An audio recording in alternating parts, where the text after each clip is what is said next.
For decades, schools across our nation have used the letter grade system along with standardized tests to measure and monitor students' academic careers.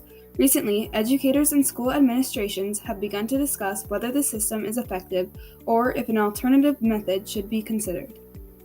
Some argue that although the current letter grade system may not be perfect, it succeeds in serving its purpose. Standardized tests similarly test students in an accurate way that ensures that they are ready to graduate. Additionally, they say these methods have been used for decades, and implementing a new method would present far too many obstacles. However, others say that this system is outdated and unfair. They suggest that students already have so many obligations and responsibilities to juggle, like family, friends, and other activities. The pressure of a bad grade only capitalizes on this stress.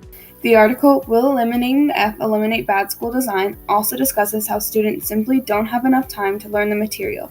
According to educator Sal Khan, we are telling students they've learned something that they really haven't learned. In order to learn more about this topic, we did some research on the current grading system and some alternative options, such as standard-based learning. We also interviewed individuals to gather their points of view on this issue. Some were educators and experts on the matter, while others were ordinary students, just like us.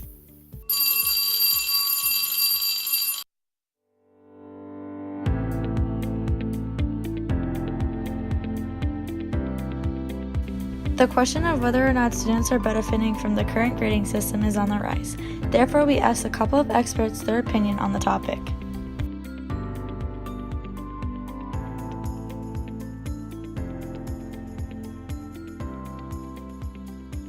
A photo album, and a test is just a snapshot. It's just one photo of that album that you're like, as a teacher, like, okay, this is what the student knows. But you can never test everything. So tests are just always like a little sample. Dr. Wageman believes tests are beneficial even though they don't test everything a teacher wants to see. He also believes it is important for teachers to expand their ways of teaching to benefit every aspect of each student to help them become the best versions of themselves. In education, we call it the whole child that we're teaching. So we're not just teaching the academic stuff, but we're teaching, like, again, the social, emotional stuff. When asked about current grading skills in Cheyenne High School, Conodal explains the faults in correctly gauging a student's knowledge. That is why they have started a proficiency scale in schools. Grading approach that looks at proficiency scales on specific skills rather than just looking at sorting students. Grades themselves are very, very complicated. I often give the example of a student who is perhaps in a math class and they're trying to learn a skill sequentially.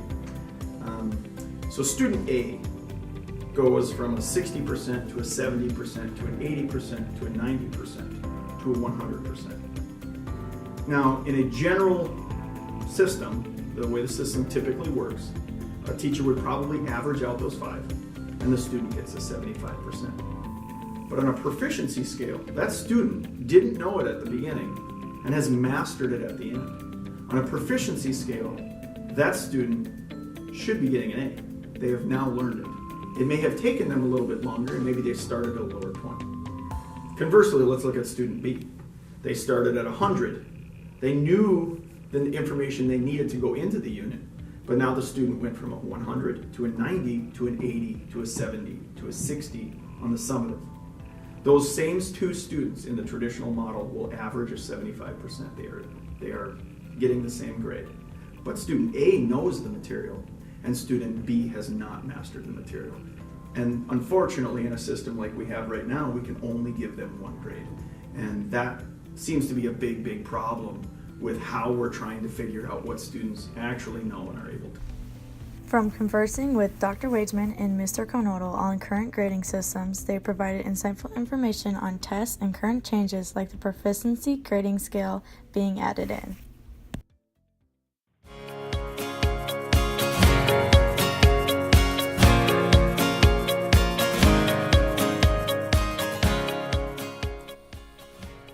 After hearing what Mr. Conodal and Dr. Wageman had to say regarding grading models, we discussed the same topics with students at Cheyenne High School. Juniors Jacob Anderson and Brooke Prohaska were interviewed on the importance of test scores and the effects of the current grading model at Cheyenne, as opposed to grading students on progression throughout a course.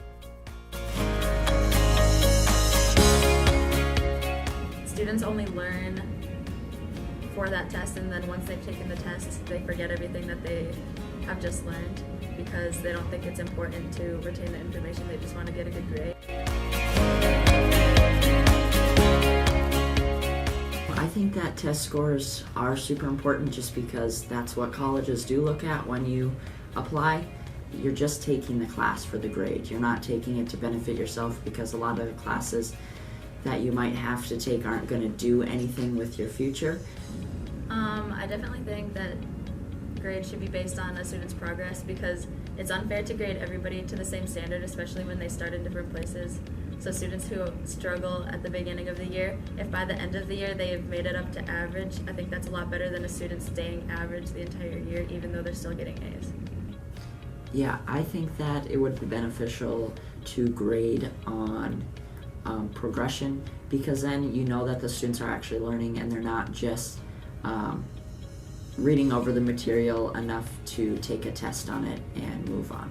In addition to the opinions of Brooke and Jacob, we polled the students of Cheyenne, varying in age and gender, on grading based on progression. The collective feedback suggests about 67% of students believe progression-based grading would be more beneficial to the learning environment and academics. Overall, it appears students believe tests are a good checkmark to see how much material is retained. However, with the pressure of getting accepted into college, passing classes, and excelling in the gradebook, learning material has taken the back seat to the letter A.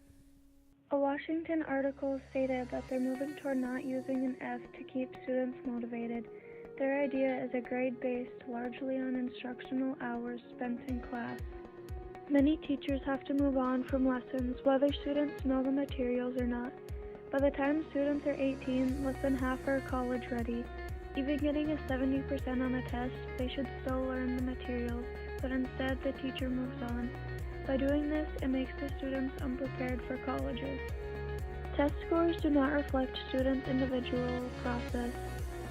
Teachers focus on test scores to measure performance without consideration to other significant factors that affect a student's ability to learn. Studies show that the grading system is deficient and is not an accurate reflection of students' progress. Assigning C's, D's, and F's labels the students as underperforming, making them lose motivation to try hard in school. Research shows exams do not reflect academic achievement in students, and standardizing tests don't accurately measure skills students need to succeed after high school. Overall, it is clear to see that the majority of educators and students alike agree and recognize that a change must be made within our current grading system. A progress-based method will allow students to truly learn the information they are taught, providing them with the education they need and deserve. Educators will also gain the privilege of knowing that their teaching is genuinely helping students to succeed. A progress-based grading system will benefit students not only during their high school years, but in the workplace as well. Alternative methods, such as standard-based grading, will unlock many scholastic doors for students, while also promoting individual growth. By helping students to develop academically, we are creating a future generation of workers and thinkers who are well-equipped to solve the world's problems.